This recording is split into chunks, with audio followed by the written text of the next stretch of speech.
Gold has vanished before, but never like this. In the ashes of World War II, as cities smoldered and new borders were drawn, entire nations awoke to find their reserves gone, billions in bullion that seemed to melt into the fog of victory. Reports from the time describe sealed trains slipping across Europe at night, vaults cracked open under floodlights, and secret convoys guarded by soldiers who never appeared on any roster. Historians believe that in those confused months between surrender and reconstruction, more gold changed hands in secret than in any other period in modern history.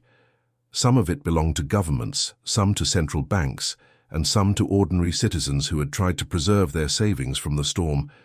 Yet what disappeared was more than metal. It was trust, the belief that wealth could ever be safe when the world collapses. The war had proven that even gold, humanity's oldest promise, could be stolen, melted, and reborn under another flag. And as the victors divided Europe, rumors grew of hidden caches beneath salt mines, beneath monasteries, beneath the polite silence of Swiss vaults. If stories like this fascinate you, how money, morality, and power collide, stay with me. Because what happened to the missing gold of 1945 isn't just history. It's a warning about how quickly value can vanish when chaos rewrites the rules. As Europe descended into total war, gold became the oxygen of survival. Every government, every central bank understood that whoever controlled the metal would control the future. Reports from 1939 and 1940 show nations quietly shipping their reserves across oceans, hoping distance would outlast destruction. The Netherlands sent its gold to London and New York.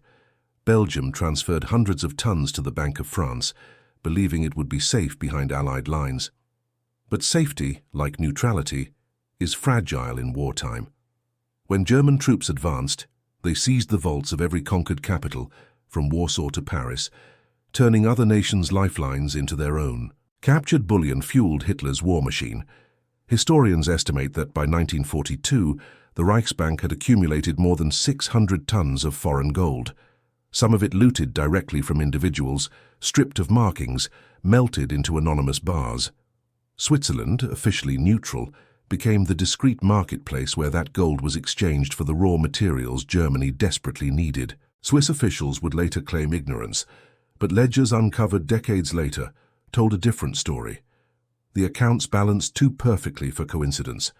Meanwhile, across the world, Japan was plundering Asia through its so-called Golden Lily operation.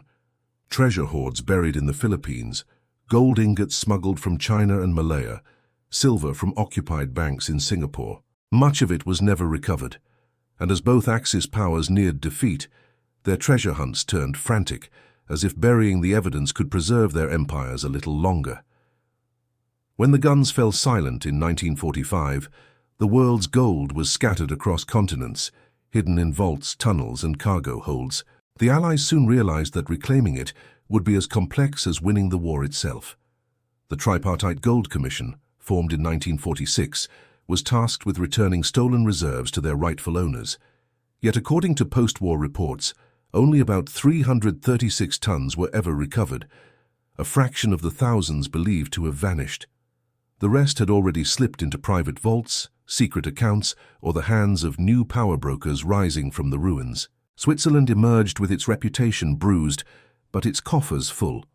Historical investigations later revealed that its banks had purchased hundreds of millions of dollars worth of Nazi gold during the war, much of it of uncertain origin.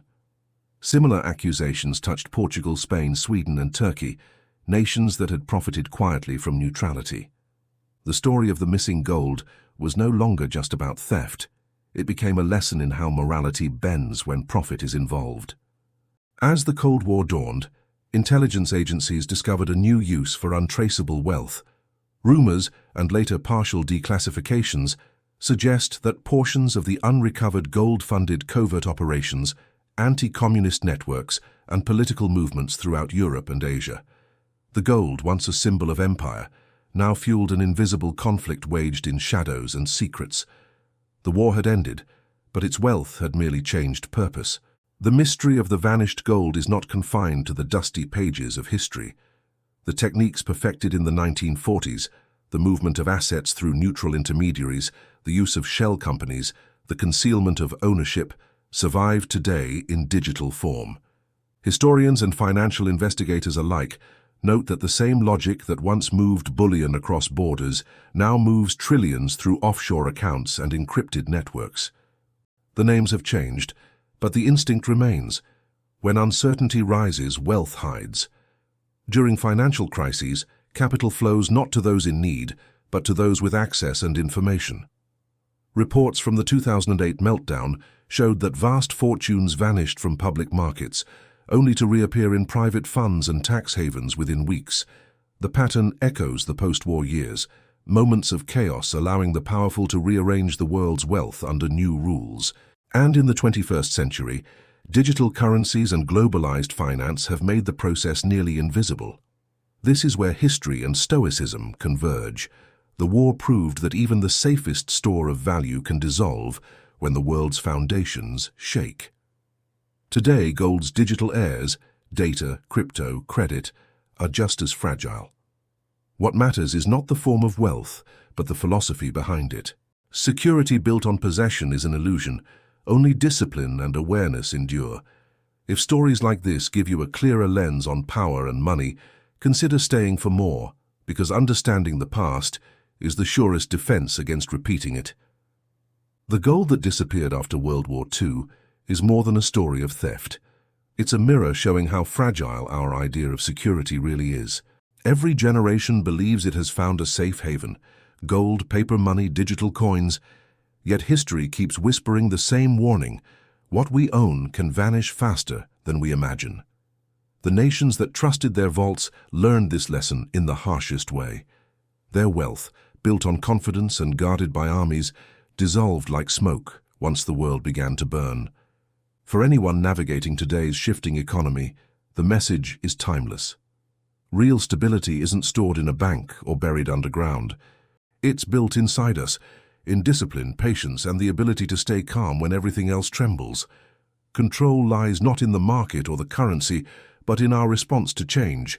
When chaos strikes, composure becomes its own form of wealth.